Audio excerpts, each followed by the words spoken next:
தமிழ்நாட்டின் காரைக்குடியில் வாகன பேரணி பிரச்சாரத்தில் மத்திய உள்துறை அமைச்சர் அமித்ஷா ஈடுபட இருந்தார். இந்த நிலையில் அவரோட பயணம் இன்னைக்கு ரத்து செய்யப்பட்டிருக்கு. நாடாளுமன்ற மக்களவைத் தேர்தல் தமிழ்நாட்டில் ஏப்ரல் 19ஆம் தேதி நடக்க போகுது. இதுக்கான தேர்தல் பிரச்சாரத்தை அரசியல் கட்சிகள் தீவிரப்படுத்தியிருக்காங்க. தமிழக அரசியல் தலைவர்களோட பிரச்சாரத்துக்கு மத்தியில் தேசிய தலைவர்களும் தீவிரமான சுற்றுப்பயணம் செஞ்சு பிரச்சாரத்தில் ஈடுபட்டு வராங்க.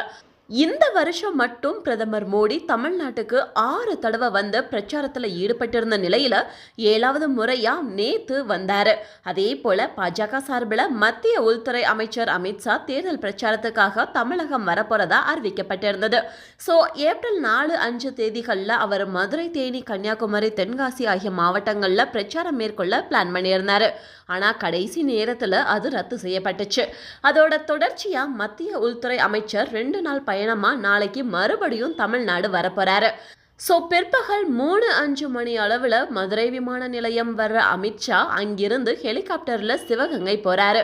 அங்க சிவகங்கை தொகுதி தேசிய ஜனநாயக கூட்டணி வேட்பாளர் வேதநாதனை ஆதரிச்சு வாகன பேரணி காரைக்குடியில் நடத்த பிளான் பண்ணியிருந்தாரு. அதை தொடர்ந்து மாலை 6 மணிக்கு மதுரைக்கு வர அவரு மதுரை பாஜக வேட்பாளர் ராம ஸ்ரீனிவாசனை ஆதரிச்சு பிரச்சாரம் பண்ண பிறகு மீனாட்சி அம்மன் கோவில்ல சுவாமி தரிசனம் செஞ்சுட்டு மறுநாள் காலை 8 மணிக்கு மதுரையில இருந்து கேரள மாநிலம் செல்ல அமித்ஷா பிளான் பண்ணியிருந்தாரு. இந்த நிலையில அமித்ஷாவோட காரைக்குடி வாகன பேரணி திடீர்னு ரத்து செய்யப்பட்டிருக்கு.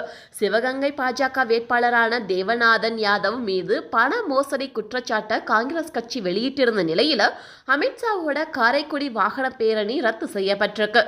அதே போல மீனாட்சி அம்மன் கோவில்ல சுவாமி தரிசனம் செய்ய இருந்த அமித்ஷாவோட நிகழ்ச்சியும் ரத்து செய்யப்பட்டிருக்கு. அது மட்டும் இல்லாமல் அமித்ஷாவோட ஏப்ரல் 13ஆம் தேதி பயண திட்டத்தில் எந்த மாற்றமும் இல்லை. ஏப்ரல் 13ஆம் தேதி திருவனந்தபுரம் நிகழ்ச்சியை முடித்துக்கிட்டு அங்கே இருந்து வாகனம் மூலமாக கன்னியாகுமரி வர அவர் வாகன பேரணி மூலமாக பிரச்சாரம் பண்ண போகிறாரு.